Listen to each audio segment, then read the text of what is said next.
Hello students. So in the previous video also explained you about the invoice price method problem, and in this video also I am explaining one more important problem. See, the problem which I am explaining now, which are very important for case study purpose. Consignment accounts nagindu ಒಂದು case study problem ಬರೋದು chances ಭಾಳ ಅದ ರೀ. So usually ಕನ್ಸೈನ್ಮೆಂಟ್ನಾಗ ಮತ್ತು limited liability partnership ಅದಲ್ಲ, so ಅದ್ರ ಮೇಲೆ ಭಾಳ ಕೇಸ್ ಸ್ಟಡಿ ಪ್ರಾಬ್ಲಮ್ಸ್ ಕೇಳ್ತಾರೆ. ಸೊ ಅದಕ್ಕೆ ಇವು ಕೇಸ್ ಸ್ಟಡಿಗೆ ಹೆಲ್ಪ್ ಆಗುವಂಥ ಪ್ರಾಬ್ಲಮ್ಸ್ ಅವ. ಸ್ವಲ್ಪ ಲಕ್ಷ ಕೊಟ್ಟು ನೋಡಿರಿ. So let see the problem. So problem number 39 from your text book. See, this problem is having one important adjustment, that is it is having the abnormal loss.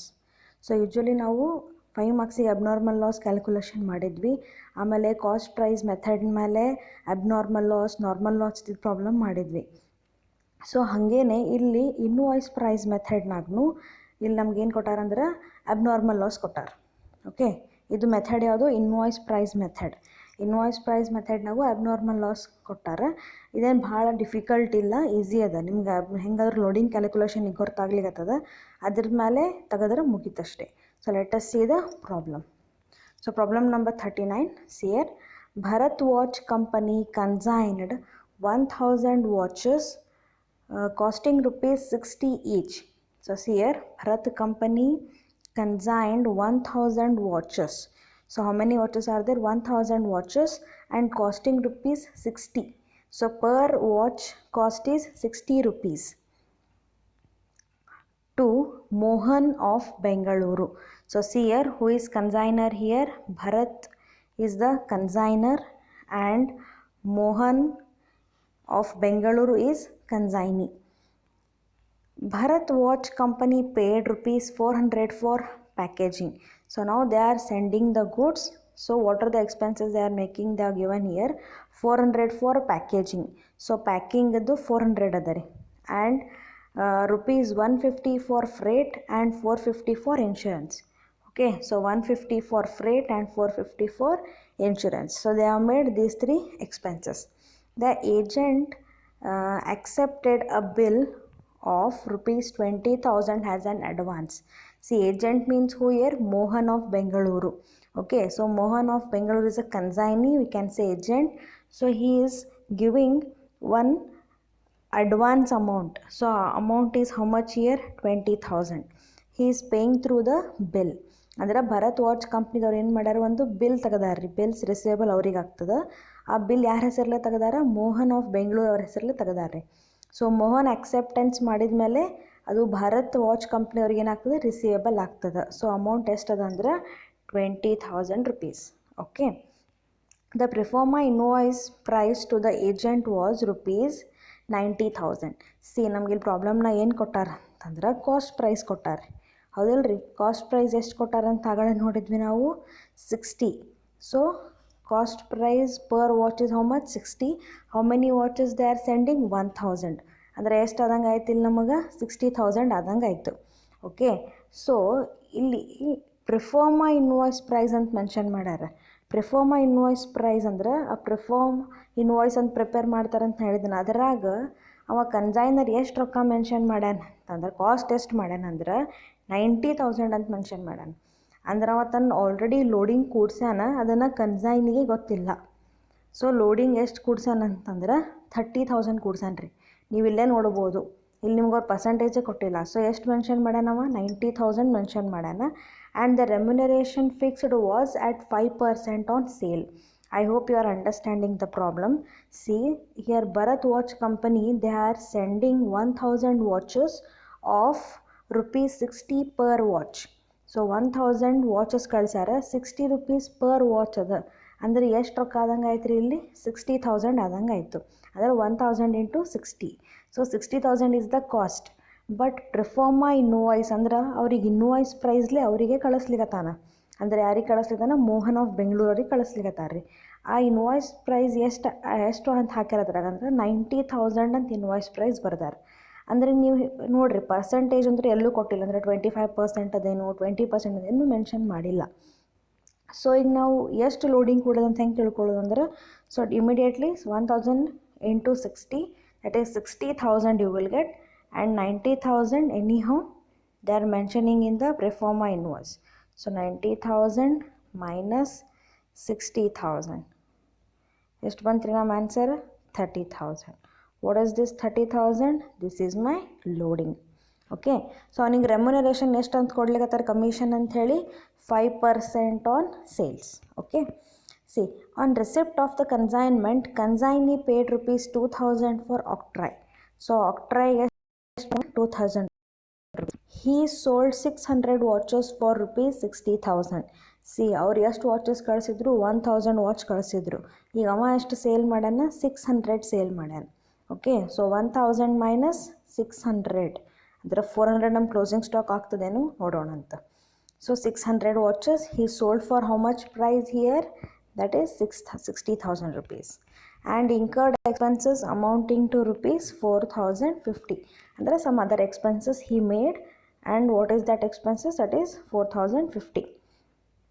Next, the consignor received rupees 9,000 from the insurance company towards 100 watches. So consignor ಏನು ಮಾಡ್ಯಾನ ಇಲ್ಲಿ ಅಂದ್ರೆ 9,000 rupees insurance ಕಂಪ್ನಿಯಿಂದ receive ಮಾಡ್ಯಾನ. Insurance ಕಂಪ್ನಿಯಿಂದ receive ಮಾಡ್ತಾರಂದ್ರೆ ನಿಮ್ಮ ತಲೆ ಒಳಗೆ ಏನು ಬರಬೇಕು ರೀ, ಅಲ್ಲಿ ಏನೋ ಒಂದು ಲಾಸ್ ಆಗ್ಯದಂತ ಅರ್ಥ, ಹೌದಿಲ್ಲ ರೀ? ಅಂದ್ರೆ ಸುಮ್ಮನೆ ಇನ್ಶೂರೆನ್ಸ್ದವ್ರ ಕಂಪ್ನಿಯವ್ರು ದುಡ್ಡು ಕೊಡ್ತಾರೆ, ಸುಮ್ಮನೆ ಅಂದ್ರೆ ಯಾರು ದುಡ್ಡು ಕೊಡೋಂಗಿಲ್ಲ. So consignor receive 9,000 from the insurance company towards 100 watches totally destroyed in the warehouse of consignee. So consignee ವೇರ್ ಹೌಸ್ನಾಗ ಇಟ್ಟಿದ್ದು 1,000 ವಾಚಸ್ನಾಗ 100 ವಾಚಸ್ ಏನಾಗ್ಯಾವ ಡಿಸ್ಟ್ರಾಯ್ ಆಗ್ಯಾವ. ಸೊ ಏನೋ ರೀಸನ್ಲೇ ವೇರ್ ಹೌಸ್ನಾಗ ಇದ್ದಿದ್ದು ವಾಚ್ ಏನಾಗ್ಯಾವ ಡಿಸ್ಟ್ರಾಯ್ ಆಗ್ಯಾವ. ಎಷ್ಟಂದ್ರೆ 100 ವಾಚಸ್. ಓಕೆ, ಸೊ ನಾವು what you have to do, prepare the necessary ledger accounts in the books of consignor. Okay, I hope you understood the problem. So ಇಲ್ಲಿ ನಮ್ಗೆ ಏನಾಗದ ಅಬ್ನಾರ್ಮಲ್ ಲಾಸ್ ಅದಿರಿ ಪ್ರಾಬ್ಲಮ್ನಾಗ ಏನದ ಅಬ್ನಾರ್ಮಲ್ ಲಾಸ್ ಕೊಟ್ಟಾರ. ಆ್ಯಂಡ್ ಇಲ್ಲಿ loading calculation ಭಾಳ ಈಸಿ ಅದ. Okay, so let see the solution part. So see, problem number 39. So problem on invoice price with abnormal loss. So first of all, see here. So consignor Bharat Company and consignee Mohan of Bengaluru. Okay, so consignor, consignee. So consignor ಗೊತ್ತಾಯ್ತು, consignee ಗೊತ್ತಾಯ್ತು. First ಏನು ಮಾಡೋದ್ರಿ, calculation of loading. Okay, so loading calculation ಮಾಡೋಣ. So loading calculation ನಿಮ್ಗೆ already ನಾ ಹೇಳಿದ್ದೆ easy ಅದ ಇಲ್ಲಿ ಅಂತ ಹೇಳಿ ನೋಡಿರಿ. So watches are we can say goods sent at cost price of 60 rupees of 1,000 watches. ಅಂದ್ರೆ 1,000 ವಾಚಸ್ ಕಳಿಸ್ಯಾರ. ಅದರ ಕಾಸ್ಟ್ ಎಷ್ಟದ ಪರ್ ವಾಚ್ ಕಾಸ್ಟ್ ಎಷ್ಟದ ರೀ 60 rupees. ಅಂದ್ರೆ ನಮ್ಗೆ ಆನ್ಸರ್ ಎಷ್ಟು ಬರ್ತದೆ 60,000. Okay, so proforma invoice price is 90,000 for 1,000 watches. But ಅವರು ಪ್ರಿಫಾರ್ಮಾ ಇನ್ವಾಯ್ಸ್ ಅಂತ ಏನು ಕನ್ಸೈನರ್ ಕಳಿಸಿರ್ತಾನಲ್ಲ ಕನ್ಸೈನಿಗೆ, ಅದರೊಳಗೆ ಅವ ಎಷ್ಟು ಮೆನ್ಷನ್ ಮಾಡ್ಯಾನ 90,000 ಮೆನ್ಷನ್ ಮಾಡ್ಯಾನ. ಅದು ಎಷ್ಟಕ್ಕಂದ್ರೆ 1,000 ವಾಚಸ್ಸಿಗೆ. ಸೊ ನಾವು according to proforma invoice price per ವಾಚಿಗೆ ಎಷ್ಟು ಬಿದ್ದಂಗೆ ಆಯಿತು, ಒಂದು ವಾಚಿಗೆ ಎಷ್ಟು ಬಿದ್ದಂಗೆ ಆಯ್ತು, ಹೆಂಗೆ ಕ್ಯಾಲ್ಕುಲೇಟ್ ಮಾಡಬೇಕು ಇಲ್ಲದ ನೋಡ್ರಿ. So 90,000 divided by 1,000. So 1,000 is watches. So how much will get the answer? That is 90 rupees. Okay, so ಈಗ ನೋಡ್ರಿ ಲೋಡಿಂಗ್ ಹೆಂಗೆ ತೆಗಿತೀನಿ ಇಲ್ಲಿ ಮಾಡಿ ನೋಡ್ರಿ calculation. Okay, so therefore loading is equal to invoice price minus cost price. Invoice price is how much here 90 rupees and cost price is 60 rupees. So minus ಮಾಡಿದ್ರೆ ನನ್ನ loading ಎಷ್ಟು ಬಂತು 30 rupees. ಓಕೆ, ಸೊ ಒಂದೊಂದು watch price ಒಳಗೆ ಅಂದ್ರೆ ಒಂದು ವಾಚಿಗೆ 30 ರೂಪಾಯಿ ಹೆಚ್ಚಿಗೆ ಮಾಡಿ ಇವ ಭರತ್ ಏನು ಮಾಡ್ಯಾನ್ರಿ ಕಳ್ಸ್ಯಾನ. ಅಂದ್ರೆ ಕನ್ಸೈನರ್ ಏನು ಮಾಡ್ಯಾನ ಒಂದು ವಾಚಿಗೆ 30 ರೂಪಾಯಿ ಎಕ್ಸ್ಟ್ರಾ ಮಾಡಿ ಕನ್ಸೈನಿಗೆ ಗೂಡ್ಸ್ ಕಳ್ಸ್ಯಾನ. ವಾಚ್ ಪ್ರೈಸ್ ಏನು ಮಾಡ್ಯಾನ ಒಂದೊಂದಕ್ಕೆ 30 ರೂಪಾಯಿ ಆ್ಯಡಪ್ ಮಾಡ್ಯಾನ. Loading 30 rupees. So for 1,000 watches the loading is 30 rupees. So total ಎಷ್ಟು ಆದಂಗೆ ಆಯಿತು 30,000. So 1,000 into 30. So 1,000 watches into 30 rupees. Okay, so loading calculation easy ಅದ, ನಾ ನಿಮ್ಗೆ ಅರ್ಥ ಆಗ್ಯದ ಅಂತ ಅಂದ್ಕೊಂಡೀನಿ. Next calculation of abnormal loss. See abnormal loss calculation process same ಅದ. ನಾವು ಮುಂಚೆ ಕಾಸ್ಟ್ ಪ್ರೈಸ್ನಾಗ ಹೆಂಗೆ ಕ್ಯಾಲ್ಕುಲೇಟ್ ಮಾಡ್ತಿದ್ವಲ್ಲ ಅದೇ ಪ್ರಕಾರನೇ ಇಲ್ಲೂ ಕ್ಯಾಲ್ಕುಲೇಟ್ ಮಾಡ್ತೀವಿ. ಸೊ ಹೆಂಗೆ ಕ್ಯಾಲ್ಕುಲೇಟ್ ಮಾಡಬೇಕು ನೋಡ್ರಿ ಇಲ್ಲಿ. So first consider the cost price of 100 watches of rupees 60. Okay, so abnormal loss calculation ಮಾಡೋ ಮುಂದಾಗ ನಾವು ಇನ್ವಾಯ್ಸ್ ಪ್ರೈಸ್ ಕನ್ಸಿಡರ್ ಮಾಡಲ್ಲ, ಕಾಸ್ಟ್ ಪ್ರೈಸ್ನ ಕನ್ಸಿಡರ್ ಮಾಡಬೇಕು. Cost price of 100 watches of rupees 60 here. So 100 watches into 600, sorry it should be 60, ಇದನ್ನು 60 ಮಾಡ್ಕೋರಿ. Okay, so 100 into 60, how much you will get the answer?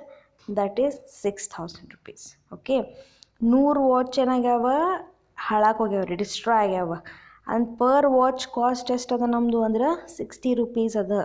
Okay, so ಇಲ್ಲಿ ಮಿಸ್ಟೇಕಾಗಿ 600 ನಾ ಮಾಡಿದ್ದೆ, text ಬುಕ್ನಾಗೂ answer wrong ಅದ. 600 ತೊಗೊಂಡಾರ, 60 ತೊಗೋರಿ ನೀವು. So 100 into 60, how much you will get? 6000 rupees. Okay, next to this add the proportionate non recurring expenses. So Bharat ಏನೇನು expenses ಮಾಡ್ಯಾನ, ಮೋಹನ್ ಏನು ಎಕ್ಸ್ಪೆನ್ಸಸ್ ಮಾಡ್ಯಾನ ನೋಡ್ರಿ. ಭರತ್ ಏನು ಮಾಡ್ಯಾನ ರೀ, ಕನ್ಸೈನ್ಮೆಂಟ್ನಾಗ ಏನು ಎಕ್ಸ್ಪೆನ್ಸ್ ಮಾಡ್ಯಾನ? ಪ್ಯಾಕೇಜ್ 400, ಫ್ರೇಟ್ 150, ಇನ್ಶೂರೆನ್ಸ್ 450, ಅಷ್ಟು ಕೂಡಿಸಿದ್ರೆ 1000 rupees. ಮೋಹನ್ ಏನು ಮಾಡ್ಯಾನ? Octroi, only octroi. How much is the amount? 2000 rupees. Okay, ಈಗ 1000 ಪ್ಲಸ್ 2000 ಆ್ಯಡ್ ಮಾಡಿದ್ರೆ ಎಷ್ಟು ಬಂತು? 3000. ಸೊ ನಾವು C year, this 3000 is the expenses made for sending 1000 watches. Okay, so Bharat ಇಷ್ಟು ಎಕ್ಸ್ಪೆನ್ಸ್ ಮಾಡ್ಯಾನ 1000 rupees. ಅದನ್ನು ಎದಕ್ಕೆ ಮಾಡ್ಯಾನ ಅಂದ್ರೆ 1000 ವಾಚಸ್ ಮೇಲೆ ಮಾಡ್ಯಾನ. ಮೋಹನ್ ಏನು ಮಾಡ್ಯಾನ? ಆಕ್ಟ್ರೈ ಪೇಮೆಂಟ್ ಮಾಡ್ಯಾನ, ಅದನ್ನು ಎದ್ರ ಮೇಲೆ ಮಾಡ್ಯಾನ ಅಂದ್ರೆ 1000 ವಾಚಸ್ಸಿಗೆ ಮಾಡ್ಯಾನ. ಬಟ್ ನಮ್ದು ಸ್ಟಾಕ್ ಎಷ್ಟು ಅದ ರೀ ಇಲ್ಲಂದ್ರೆ ಬರೀ 100 ಅದ. ಅದ್ರ ನಂದು ಅಬ್ನಾರ್ಮಲ್ ಲಾಸ್ ಆಗಿದ್ದು ಎಷ್ಟು ಅದ ಅಂದ್ರೆ 100 ಅದ. ಸೊ ಈಗ ನಾ ಏನು ಮಾಡ್ಬೇಕು? ಕ್ಯಾಲ್ಕುಲೇಷನ್ ಮಾಡ್ಬೇಕು. C year, for 1000 watches 3000 rupees the non-recurring expense. For 1000 watches 3000 is the non-recurring expense. Then for 100 watches how much? For 100 watches how much? So what you will do? Cross multiplication. So 3000 into 100 divided by 1000. Okay, so 3000 into 100 divided by 1000 ಮಾಡಿದ್ರೆ ನಿಮ್ಗೆ answer ಎಷ್ಟು ಬರ್ತದೆ ಅಂದರೆ 300. Okay, so now how much is your total abnormal loss? That is 6000 plus 300, 6300. Okay, so 6300 is total abnormal loss. Abnormal loss calculation same ಅದ, ಬರೀ ನಾನ್ recurring expense ತೊಗೊಳ್ಳೋದು, ಎಷ್ಟು ನಮ್ದು ಅಬ್ನಾರ್ಮಲ್ ಲಾಸ್ ಆಗಿರ್ತದೆ ಅಷ್ಟನ್ನೇ ಕನ್ಸಿಡರ್ ಮಾಡೋದು. Next closing stock valuation.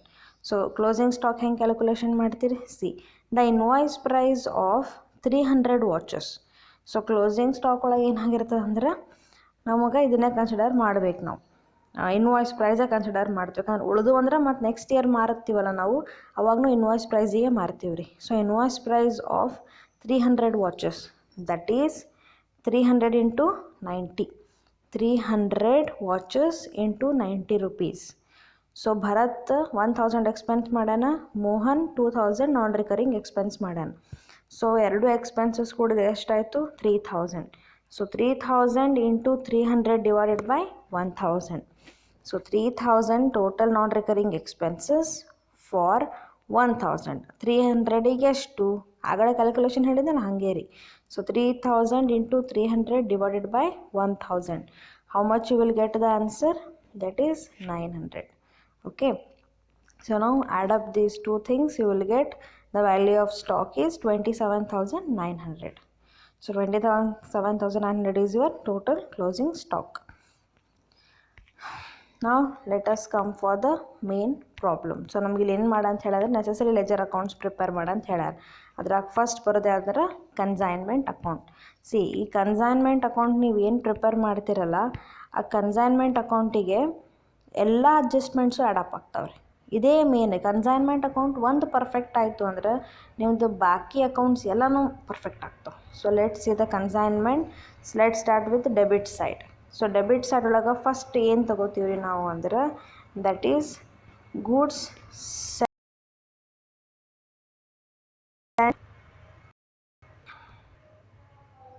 So first I will take that is goods sent on consignment. So goods scent on consignment how much is 90,000 rupees. ಯಾಕಂದ್ರೆ ಪ್ರಿಫಾರ್ಮ invoice ಪ್ರೈಸ್ನಾಗ ಎಷ್ಟು ರೊಕ್ಕ ಮೆನ್ಷನ್ ಮಾಡಿರ್ತಾರೆ ಅಷ್ಟು ನಾವು ತೊಗೋತೀವಿ. ಎಷ್ಟು ಮೆನ್ಷನ್ ಮಾಡ್ಯಾರಿ ಇನ್ವಾಯ್ಸ್ ಪ್ರೈಸ್ 90,000 ಅದನ್ನೇ ತೊಗೋಬೇಕು. Next this to cash, this is for what? The expenses made by the consignor. ಏನೇನು ಎಕ್ಸ್ಪೆನ್ಸ್ ಮಾಡೋಣ ಅಂತ ಹೇಳಿದ್ವಿ? ಪ್ಯಾಕೇಜ್, ಫ್ರೇಟ್, ಇನ್ಶೂರೆನ್ಸ್ ಎಲ್ಲ ಕೂಡಿಸಿದ್ರೆ ಎಷ್ಟಾಯಿತು? 1,000 rupees ತೊಗೊಂಡೇನಿ. ನೆಕ್ಸ್ಟ್ ಮೋಹನ್ ಕನ್ಸೈನಿ ಎಕ್ಸ್ಪೆನ್ಸ್ ಏನು ಮಾಡೋಣ? Octroi other expenses. So octroi and other expenses how much here? 6,050 rupees. Okay. Next is again Mohan is for what? Commission. Commission ಎದ್ರ ಮೇಲೆ ಕೊಡು ಅಂತ ಹೇಳ್ಯಾರ ನಮ್ಗಂದ್ರೆ ಸೇಲ್ಸ್ ಮೇಲೆ ಕೊಡು ಅಂತ ಹೇಳ್ಯಾರ. ಸೇಲ್ಸ್ ಎಷ್ಟಾಗ್ಯದ ಅಂತ ಹೇಳ್ಯಾರ ಇಲ್ಲಿ ನಮ್ದು? 60,000. ಓಕೆ, ಇಲ್ಲಿ ನೋಡ್ಬೋದು ನೀವು ಇಲ್ಲಿ. So by Mohan sale proceeds 60,000. So 60,000 ಮೇಲೆ 5% ಅಂದರೆ ಎಷ್ಟು ಆದಂಗೆ ಆಯ್ತು ರೀ ನಮಗೆ? 3,000 rupees ಆಯಿತು. ಓಕೆ, ಇಷ್ಟಲ್ಲದೆ ಇನ್ನೂ ಒಂದು ಐಟಮ್ ತೊಗೋಬೇಕು. ಅದೇನಂತಂದ್ರೆ that is stock reserve. It is nothing but what? Removing of the loading on the stock. ಅಂದ್ರೆ ನಾವು ಕ್ಲೋಸಿಂಗ್ ಸ್ಟಾಕ್ ಅಂತ ಏನು ಬರಿತೀವಲ್ಲ ಅದ್ರೊಳಗೂ ಲೋಡಿಂಗ್ ಕೂಡಿರ್ತದೆ ರೀ. ಯಾಕಂದ್ರೆ ಸ್ಟಾರ್ಟಿಂಗ್ ಗೂಡ್ಸ್ ಏನು ಕಳಿಸಿರ್ತಾರಲ್ಲ ಲೋಡಿಂಗ್ ಹಾಕಿ ಕಳಿಸಿರ್ತಾರೆ, ಅದರಾಗಿಂದೇ ಉಳಿದಿರ್ತಾವೆ ಅಂದಮೇಲೆ ಅದನ್ನೇನು ಮಾಡ್ಬೇಕು? ನಾವು ಕನ್ಸಿಡರ್ ಮಾಡಬೇಕು, ಲೋಡಿಂಗನ್ನ ರಿಮೂವ್ ಮಾಡಬೇಕು. ಕ್ಲೋಸಿಂಗ್ ಸ್ಟಾಕ್ ಇದ್ರೆ ನಾವೆಲ್ಲ ಎಂಟ್ರಿ ತೊಗೋತೀವಿ? ಕ್ರೆಡಿಟ್ ಸೈಡ್ ತೊಗೋತೀವಿ. ಮತ್ತು ಅದರ ಲೋಡಿಂಗ್ ಎಲ್ಲಿ ರಿಮೂವ್ ಮಾಡ್ತೀವಿ? ಅದ್ರ ಅಪೋಸಿಟ್ ಸೈಡ್ ರಿಮೂವ್ ಮಾಡಬೇಕು. ಅದ್ರ ಅಪೋಸಿಟ್ ಸೈಡ್ ಯಾವುದಂದ್ರೆ ಡೆಬಿಟ್ ಸೈಡ್. ಸೊ ಡೆಬಿಟ್ ಸೈಡಿಗೆ ನಾ ಇಲ್ಲಿ ತೊಗೊಂಡಿನಿ ಲೋಡಿಂಗ್ ಆನ್ ಸ್ಟಾಕ್. ಸೊ ಈ ನಮ್ಮ ಕ್ಲೋಸಿಂಗ್ ಸ್ಟಾಕ್ ಎಷ್ಟಾಗಿತ್ತು ಅಂದ್ರೆ 300 ವಾಚಸ್. ಎಸ್, ನೀವೇ ನೋಡಿರಿ, 300 ವಾಚಸ್ ಇಂಟು 30 rupees ಲೋಡಿಂಗ್. ಅಂದ್ರೆ ಒಂದೊಂದು ವಾಚಿಗೆ 30 ರೂಪಾಯಿ ಲೋಡಿಂಗ್ ಹಾಕ್ಯಾರ್ರಿ ಅವರು. ಹಾಗಳೇ ಕ್ಯಾಲ್ಕುಲೇಷನ್ ಮಾಡೀವಿ.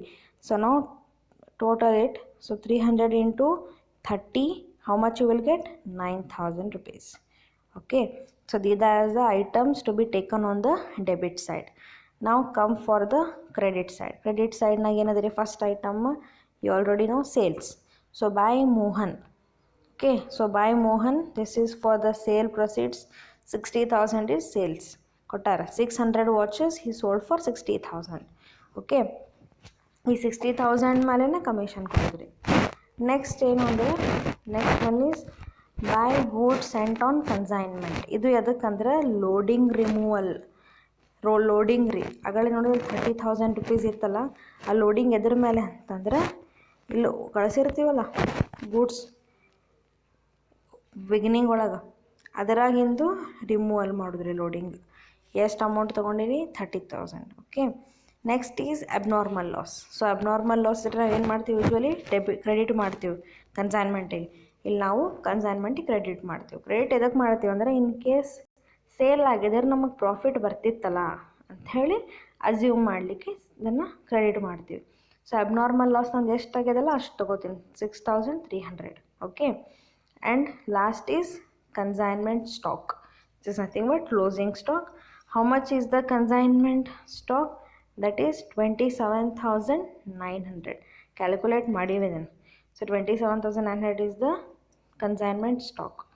So now take the total and find out the difference. ಎಲ್ಲ ಐಟಮ್ ಎಂಟ್ರಿ ಮಾಡೀವ್ರಿ. ಸೊ ಟೋಟಲ್ ಮಾಡೋದು, ಡಿಫ್ರೆನ್ಸ್ ತೆಗಿಯೋದು, ಪ್ರಾಫಿಟ್ ಬರ್ತದೆ ಲಾಸ್ ಬರ್ತದೆ. ಸೊ ಪ್ರಾಫಿಟ್ ಬಂದ ಪ್ರಾಬ್ಲಮ್ನಾಗ to P&L account profit transfer ಮಾಡ್ತೀವಿ. ಎಷ್ಟು ಪ್ರಾಫಿಟ್ ಬಂದಂದ್ರೆ 15,150. So 15,150 is your total profit. So total ಎಷ್ಟು ಬಂತು? 1,24,200. Okay, I hope you understood this problem. Consignment. So consignment account ಆದಮೇಲೆ ನೆಕ್ಸ್ಟ್ ಪಾರ್ಟ್ ಏನು ರೀ ಅಂದ್ರೆ ಕನ್ಸೈನಿ ಅಕೌಂಟ್. ಕನ್ಸೈನಿ ಅಂದರೆ ಯಾರಿಲ್ಲ ಅಂದ್ರೆ Mohan. So first debit side ನೋಡೋದು ಒಂದೇ ಐಟಮ್ ಅದ. ಏನು ತೊಗೋತೀವಿ ಡೆಬಿಟ್ ಸೈಡ್ ಅಂತಂದ್ರೆ that is consignment account for the sales. So sales consignment ತೊಗೊಂಡಿವಿ. ಸೇಲ್ಸ್ ಏನಂಥೇಳಿ ಎಷ್ಟದು? 60,000. Okay, next on the credit ಸೈಡ್ನಾಗ ಫಸ್ಟ್ ಏನು ತೊಗೊಂಡಿವಿ? By consignment account. This is for the expenses. ಎಷ್ಟು ಎಕ್ಸ್ಪೆನ್ಸ್ ಆಗಿತ್ತು? Total 6,050. Okay, and again next I am taking consignment. This is for the commission. ಎಷ್ಟು pay ಮಾಡ್ಯಾರ ಈಗ? 3,000 rupees. ಅಂದ್ರೆ 60,000 sales ಮಾಡ್ಯಾರ, ಅದ್ರ ಮೇಲೆ 5% ಅಂದರೆ ಎಷ್ಟಾಗ್ತದೆ? 3,000 ಆಗ್ತದೆ. Next is what?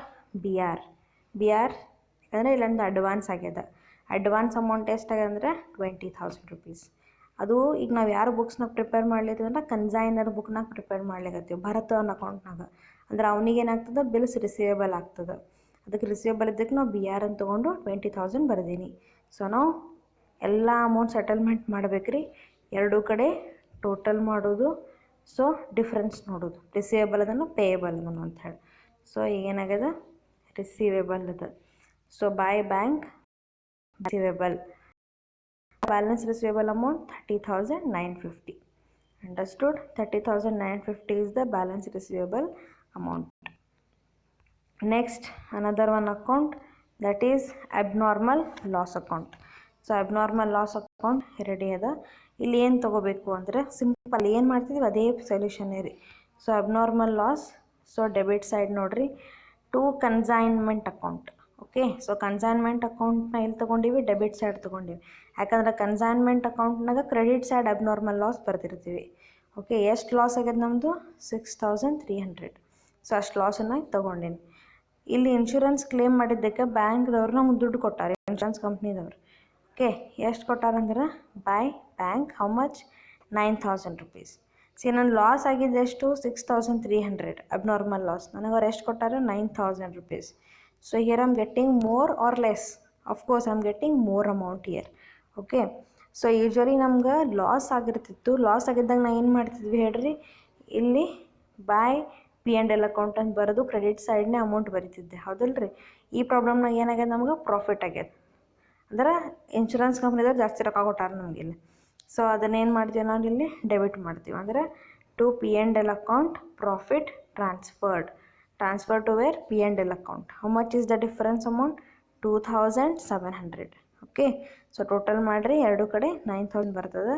ಈ ಡಿಫ್ರೆನ್ಸ್ ಅಮೌಂಟ್ 2,700 ಏನು ಮಾಡಿದ್ರಿ P&L ಅಕೌಂಟಿಗೆ ಕಳಿಸೋದು. ಕನ್ಸೈನ್ಮೆಂಟ್ ಪ್ರಾಫಿಟ್, ಇದು ಇನ್ಶೂರೆನ್ಸ್ ಕ್ಲೇಮ್ ಮಾಡಿದ ಪ್ರಾಫಿಟ್ ಅಂತ ಹೇಳಿ. ಸೊ ಇಲ್ಲಿ goods scent on consignment account ಅಂತ ಪ್ರಿಪೇರ್ ಮಾಡಬೇಕಾಗಿತ್ತು. ಅದನ್ನು ಏನು ಪ್ರಿಪೇರ್ ಮಾಡಲಿ, ಯಾಕಂದ್ರೆ ಇದು ಈಸಿ ಅದ ನಿಮ್ಗೆ ಈಗ ಗೊತ್ತಾಗ್ಲಿಕ್ಕೆ ಅಂತ ನಾನು ಅಂದ್ಕೊಂಡು ಪ್ರಿಪೇರ್ ಮಾಡಿಲ್ಲ. ಸೊ ಬಾಕಿ ಎಲ್ಲ ಪ್ರೊಸೆಸ್ ನೋಡಿರಿ. This problem is easy. ಈ ಥರ ಭಾಳ ಪ್ರಾಬ್ಲಮ್ಸ್ ಟೆಕ್ಸ್ಟ್ ಬುಕ್ನಾಗ ಅದಾವೆ, ಸಿಂಪಲ್. ಸ್ವಲ್ಪ ಟೈಮ್ ಸಿಕ್ಕಾಗ ಟೈಮ್ ಮಾಡಿಕೊಂಡು ಸೊಲ್ಯೂಷನ್ ಮಾಡಿರಿ. Okay, I hope you cleared with this problem.